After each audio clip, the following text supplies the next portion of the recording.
السلام عليكم ورحمة الله وبركاته. هي ليلة حزينة بالفعل، ولكن وسط هذا الحزن تنبعث في أرواحنا، في نفوسنا ذكريات تعطينا الأمل والحلم والقدرة على تقليد واتباع وملاحقة خبرات إنسانية شديدة القوة وشديدة الندرة وشديدة الإبهار عبر رحلة عمر، عملية طويلة في مواقع شتى يلتقي فيها الصغير والكبير ويدور دورته هذا الصغير أو الكبير بحثا عن معين. الله هو المعين،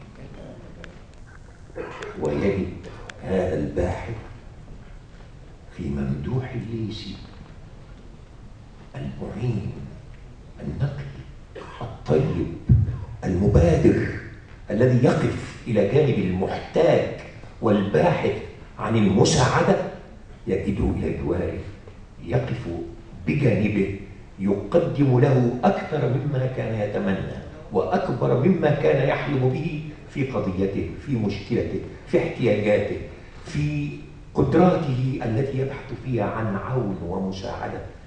لأنكم تعلمون أن الفن والإبداع بشكل عام بحوره كثيرة وعميقة وتفاصيله أكثر وأكثر، وكان هو يملك أرصدة لا نفاد لها ولا تنتهي، قادر على تقديم هذه العطاءات وهذه المبادرات ليدفع الشاب الصغير الذي يبحث عن قدرة لتقديم ذاته وتقديم فنه وإبداعه، يعينه على الطريق الصحيح ويلفت نظره إلى أدق الدقائق التي ينبغي أن يتحصن بها ليقدم فنا شديد الرقي شديد النقاء مفيدا يخدم الصالح العام، يخدم هذا الوطن.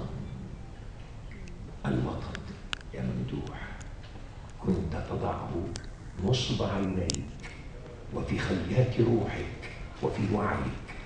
ما من مكان زرتك فيه شرفت بزيارتك إليه إلا وكنت ألمح قدرتك على العطاء وقدرتك على تقديم الذات والروح بلا قصد وبلا هدف، غير أنه أدرك أن لديك بادرة طيبة تستهدف بها الإنسان المصري والعربي وثقافتنا وقدراتنا واحتياجاتنا في هذا الوطن الغالي.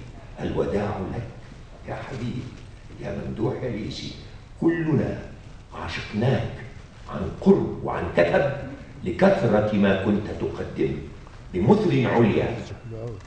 ما قدمت وهو كثير لهذا الوطن مصر، قدمت بخالص الصدق وبخالص الحب وبخالص الامتنان. شكرا لك، شكرا لك في هذا اليوم الصعب على الجميع، لكننا ندرك تماما أنك يا عزيزي وأخي الذي صادفته في حياتي كثيرا إلا وكان المعين، إلا وكان المساعد، إلا وكان الموجه بخبرات ورصيد خبراتي قلما يتوفر لمسؤول. أقولها يا حبيبي بكل الحب والاحترام والامتنان لكل ما قدمت لأجيالنا كلها. كل الأجيال كنت تقدم لهم عطاءاتك بوعيك وبثقافتك وقدراتك.